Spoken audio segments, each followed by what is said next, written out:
PCs, of course, the new one in your environment. And then within 50 years now, okay, because we don't see it happening before 50 years, human-like intelligence will begin to emerge. Machines that have common sense.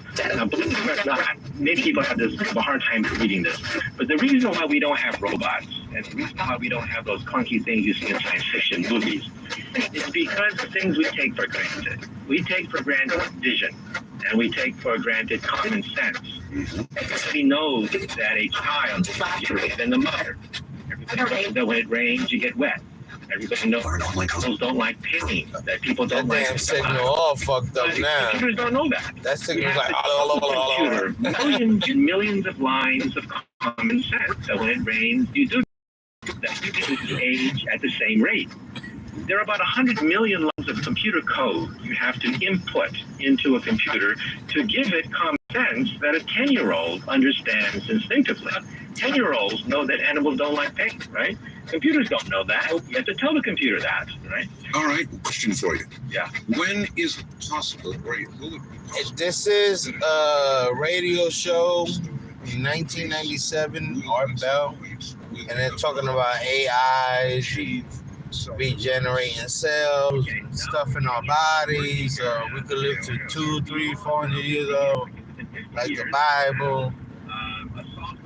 This was over 20 years ago they were talking about this shit. And where we at right now with AI and they cloning and all types of shit. Come on, man. Come on, man. Appointments and so on and so forth.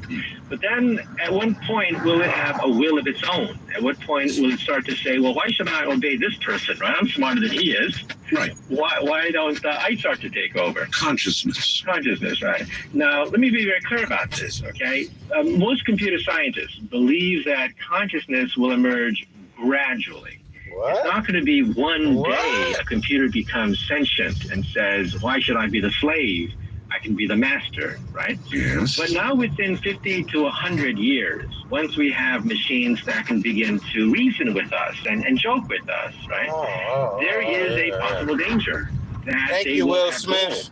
goals which you put into them, of course, but eventually goals which may diverge from your goals. Right? Which may be modified. Or very modified, exactly. And at that point, we are going to have to put in, okay, something similar to Isaac Asimov's 3 laws of robotics, that you cannot hurt people, you cannot hurt other robots, and you can't do harm, okay? That has to be programmed in, because look at the movie 2001, right? 2001 gave us the future of space travel, that we will have a spaceship that is intelligent. The spaceship itself has intelligence called HAL 9000. Yes. But then HAL 9000 was given a command that it could not carry out. And the only way it could carry out its command by a human, which was contradictory, was to eliminate the humans. It went berserk. It went outside its domain of expertise. This is called the Mesa effect. You know what a mesa is? Like a table. You fall off the table. When you give a computer like this a command that is outside its capability. 1997. Well, couldn't that Professor be in other words, that the computer would...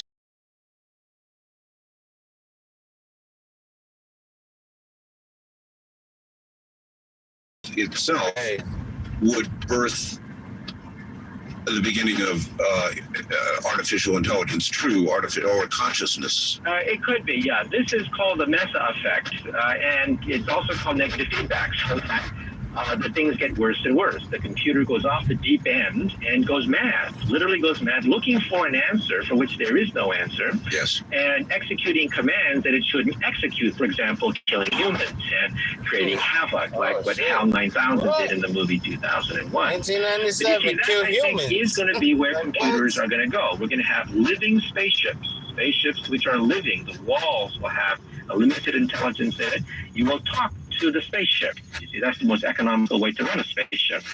But you have to be careful that you have some kind of shock mechanism. So the Mesa effect, they get out of, and the computer blindly carries out a command that Crazy how you talk about everything.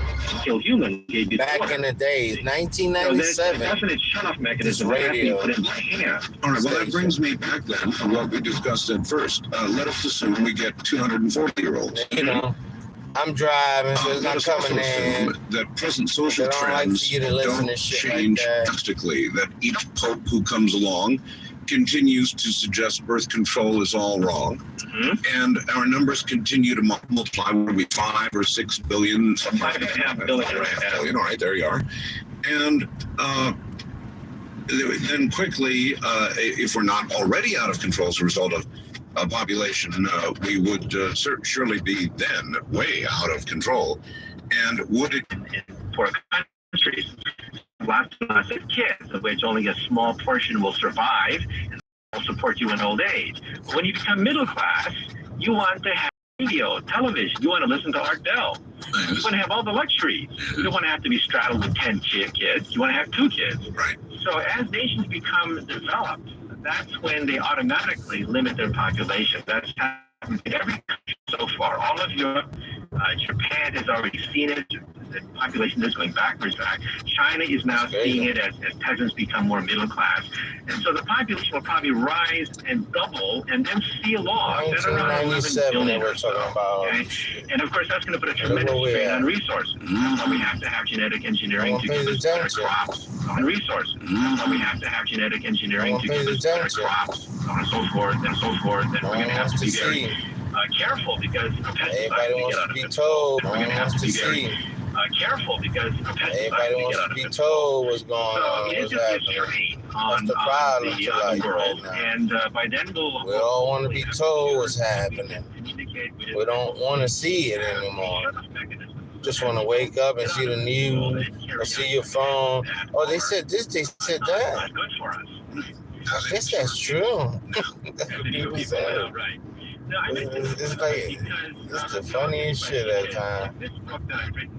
Sometimes I just be looking at people, okay, I'm not going to argue with you. You feel that way, that's fine.